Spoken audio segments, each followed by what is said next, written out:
Key Excellencies of the Diplomatic Corps, Governor Albert Garcia, Commissioner Rene Escalante, Mayor Alicia Pizarro, General Eduardo Anyo, and the other service commanders, esteemed officers and members of various veteran organizations, fellow workers in government, mga mahal kong kababayan. We are drawn together each year on the sacred ground to honor the gallant men and women who paid the ultimate sacrifice for our nation, for our people, and for our future. These are words uttered in utmost respect and gratitude for those who faced the biggest challenges and proved that they had much bigger hearts of courage. 75 years ago, the last stand was taken here in Bataan and Corregidor. Blooded yet unbowed men and women stood their ground to defend ang ating inang bayan and the values we hold dear. We were a young democracy then transitioning from colonial rule. But in that war, we never asked for. We fought shoulder to shoulder with the country that is now the Philippines' only defense treaty ally, the United States of America. This shared juncture in our past should be the firm basis for moving our relations forward with full and mutual respect and sovereignty. As we fought together to stave off the enemy, then, so we should help each other to address the threats that confront our societies, our region, and our world. To be sure, there will be difficulties, but before the lines of duties were clearly drawn, now the menace of terrorism, violent extremism, and transnational crimes such as the illegal drug trade have called into question effort to uphold the responsibility to defend the interest of the common good. We know where we stand. We know what we should do. We will be undeterred in our efforts to secure for the citizens the future they deserve based on the mandate reposed on us by law. 75 years ago, this site became the altar of valor. Today, we should be reminded that amidst the traditional emerging challenges we face, we must not be afraid to fight the good fight when we know it is our hearts of hearts that we do so in the exercise of a solemn duty. That boldness is humbly edified here in Mount Summit. This monument stands firmly for those who fought and fell. This is the bastion of the indomitable spirit that allowed us to rise again as a nation. Our people did not die in vain. The generation was dauntless and determined. Despite the tremendous toll of a war we never wanted, we helped prevent the onward advance of the aggressors in the larger Pacific theater. This is a legacy to the world that the Philippines should be rightly recognized. Paid in blood, the painful lessons of war behoove all of us in the community of nations to work for peace and development. No matter the spoils, war is never worth it. The reasons of aggression against the occupation of nations should not be countenanced. That is why the Philippines continues to articulate our principled position that disputes should be settled in a peaceful manner. This is a responsibility of the states, of all states, great and small, strong or weak, as responsible members of the international community This is our sacred duty. This is also why the Philippines is the strongest advocate for the positive transformation of relations. With our meaningful shared history, the Philippines and Japan emerged from a benighted period into a bright era of an expanding space for unprecedented partnership. In these modern times, Japan and the Philippines are new allies for peace, development, and the rule of law in the region.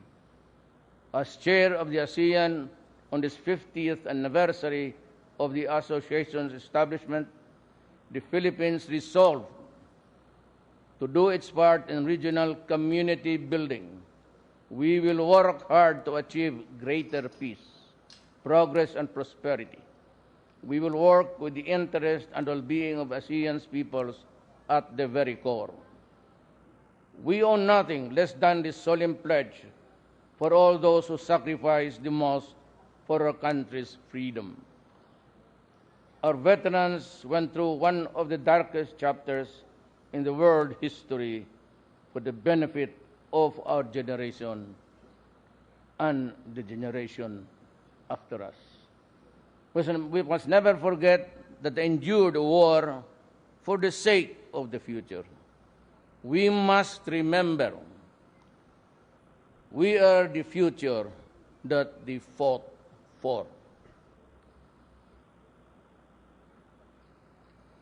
For us and for the world, they are rightly our heroes. I was born in 1945, during the last stages of the war. Violence was at its worst. When the war ended in September, I was only a few months old. My family did everything to ensure that I would be protected from the ravages of war. True, my family went through a lot, but we were among the fortunate to have survived. Many others, however, did not. Thousands of lives were lost because they had to fight, and they had to fight forever for us. They did not know me. They did not know my family. They did not know all of us, but they died for us. We must never forget that we owe them a deep debt of gratitude. Utang po natin sa kanila ang ating buhay at pangsamantalang ating bayan.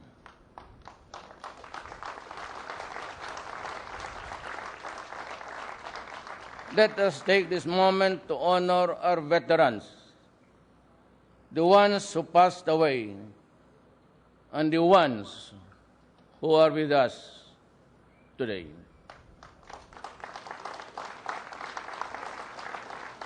No matter what we do, we can never do enough to repay you. But I would like for you to know that your government is doing much, much more. Our surviving veterans have suffered much. They should not suffer more. In the twilight of their years, they deserve a better life. I assure our veterans, their families, that we are prioritizing your entitlements. We have settled the backlog in disability pension. We also made the management of almost 2,000 pension accounts more efficient. Veterans with conditions and their dependents can be assured of free health care at the Veterans Memorial Medical Center and 152 veterans accredited hospital. I am instructing them today to further improve their services and accessibility. As a legacy to the next generation, we have subsidized the education of more than 2,500 of our veterans' dependents under the Scholar ng Bayan program. With the education, we hope they can secure a better future. These entitlements do not compare to the sacrifices that you have made, but we want you to know our nation, our people are grateful to you for what you have done, and we will do better. I ask our young people today to look at your elders with much respect and to view them with a deep sense of thanks. Take the time to recognize them, because what I say is not right. It is the truth. Without them, we would not be here. Let Araw ng Kagitingan remind us all that Filipinos are capable of tremendous feats of heroism. Let this monument be a beacon to all to be brave in the midst of challenges and uncertainties. Let today be an occasion to reaffirm our vow. We will never waver in our efforts to secure what is best for the greatest common good for our nation. This is the sacrifice of our generation. This is our burden to bear. This we have to take on so we can say, we deserve the ultimate sacrifice paid in the name of our nation's prosperity. I'm supposed to say maraming salamat po, but I have something here for you. Before I end my speech, this is really actually a pronouncement from my office. I am directing the Department of Budget and Management, DBM.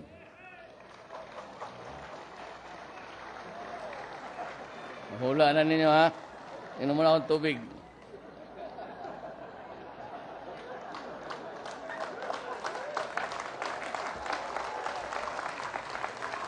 Mabilis pa si Lolo mag-project.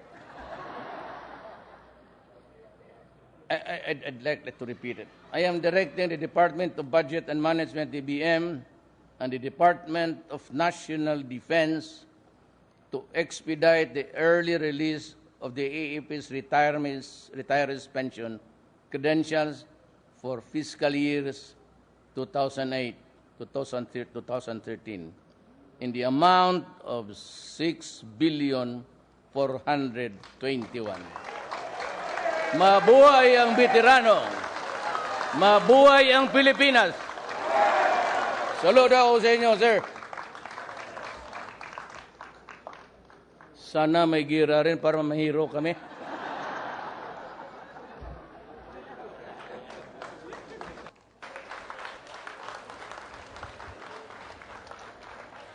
Thank you very much to President Rodrigo Roa Duterte.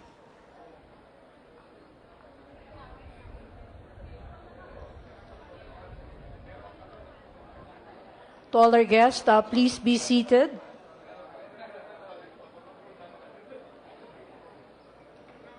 Well, from here, the President is requested for the pictorial with the winners of the essay writing contest, the National Photography Competition, and the oratorical contest.